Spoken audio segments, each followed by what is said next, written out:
บายดีวันนี้มาพบกับซองน้องฝ่ายเดียวกันป้าจะพาเพื่อนๆทุกคนมากินต่ำปลาหมึกกินกันเลยเพราะว่าหลาย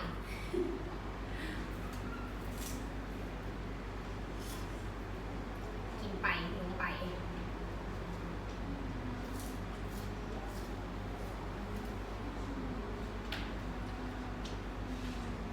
ห่างหายจากห้องไปโดนละ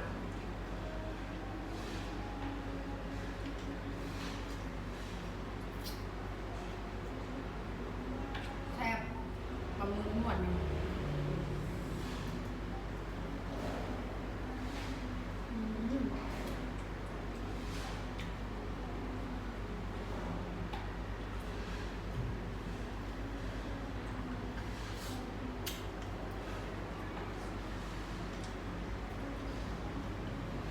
หมักใส่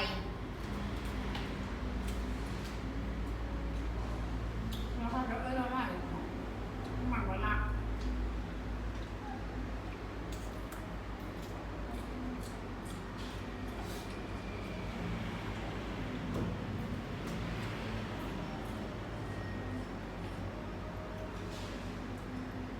ต่ำแซ่บ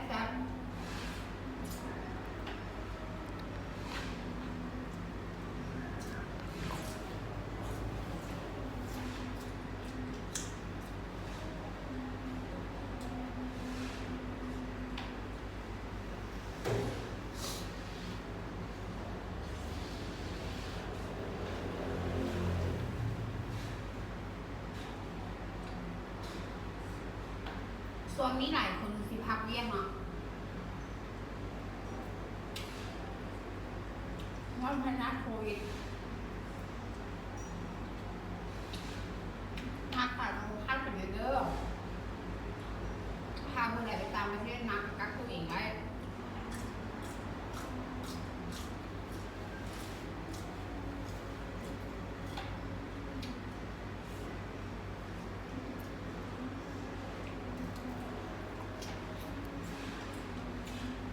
เป็นห้องทุกคนไม่กันเป็นห้องตัวเองกันนี่ก็ไม่ได้เป็นใส่อยู่แต่ห้าง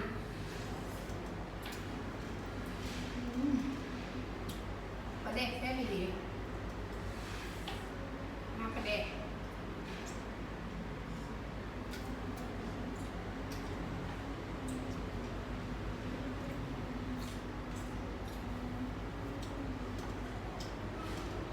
ผักกดไลค์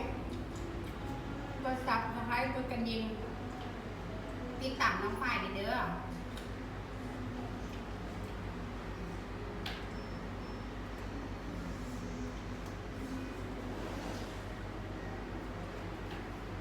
ผักเขาก็จะมีสลัดนี่แหละสลัด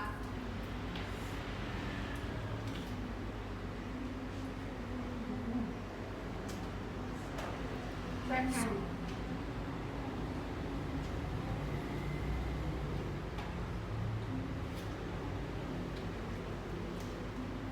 เมื่อหน้าสิมา